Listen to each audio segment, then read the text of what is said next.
دیکھیں حیا کی تعریف ابو علی دقاق رحمہ اللہ تعالیٰ فرماتے ہیں کہ حیا یہ اس کیفیت کا نام ہے جو آقا کے سامنے درخواست کرنے سے، طلب کرنے سے انسان کو روکے رکھتا ہے۔ شرم و حیا کی وجہ سے انسان اپنے آقا سے ایک چیز نہیں مانگتا، اس کو حیا کہا جاتا ہے۔ جبکہ حضرت جنید بغدادی رحمہ اللہ تعالیٰ سے کسی نے حیا کے بارے میں سوال کیا تو آپ نے فرمایا کہ اللہ کی بے شمار نعمتوں کو اور اپنی کوتاہیوں کو دیکھ کر نفس میں جو حالت پیدا ہوتی ہے اس کو حیا کہتے ہیں۔ حیا کو ایمان کا حصہ بیان کیا گیا ہے کیونکہ حیا کی وجہ سے انسان بہت سے گناہوں سے، زنا سے، چوری سے، گالم گلوچ وغیرہ سے بچ جاتا ہے۔ اسی وجہ سے علماء نے کہا ہے کہ اگر حرام کام ہے تو حیا کرنا یہ واجب ہے، اگر مکروہ کام ہے تو حیا کرنا یہ مستحب ہے، اور جس میں حیا نہیں ہے اس کو پاگل اور بیوقوف تو کہا جائے گا لیکن اس کو عقل مند اور دانا نہیں کہا جا سکتا۔ تو یہ تو ہوگی حیا سے متعلق۔ آگے ایک چیز اور سمجھیں کہ یہ جو شعبۃن میں یہ جو تنوین ہے یہ تنوین تعظیم کے لیے ہے۔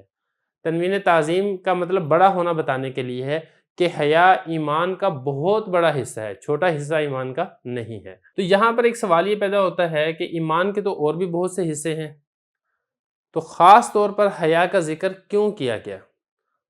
تو اس کا جواب یہ دیا گیا کہ دیکھیں حیا ہی ایسی چیز ہے جس کی وجہ سے انسان دنیا اور آخرت کا ہر نیک کام کرتا ہے اور ہر برائی سے وہ بچتا ہے، یعنی تمام امور کے کاموں کے لیے انسان کے اندر حیا اور شرم کا ہونا یہ ضروری ہے، اس لیے خاص طور پر اس کا ذکر کیا گیا۔ علامہ انور شاہ کشمیری رحمہ اللہ تعالیٰ فرماتے ہیں کہ حیا کو خاص طور پر بیان کرنے کی وجہ یہ امر طبی ہے، انسان کی طبیعت کے اندر یہ والی چیز ہوتی ہے، عام طور پر اس کی طرف ذہن نہیں جاتا، اس لیے اس کا بھی بتا دیا گیا کہ اگر انسان کے اندر شرم و حیا ہے تو یہ اس کے ایمان کی علامت ہے، یہ اس کے ایمان میں سے ہے۔ تو یہ اس حدیث کا ترجمہ تھا۔ تو انسان کو باحیا ہونا چاہیے، انسان کو بے شرم اور بے حیا نہیں ہونا چاہیے، بڑوں کا لحاظ کر لینا چاہیے، بڑوں کا ادب کر لینا چاہیے۔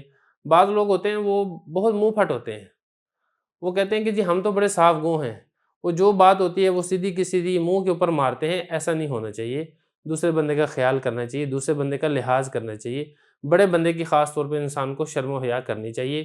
یہی ایمان کا تقاضا ہے اور یہی اخلاقیات کی بھی نشانی ہے۔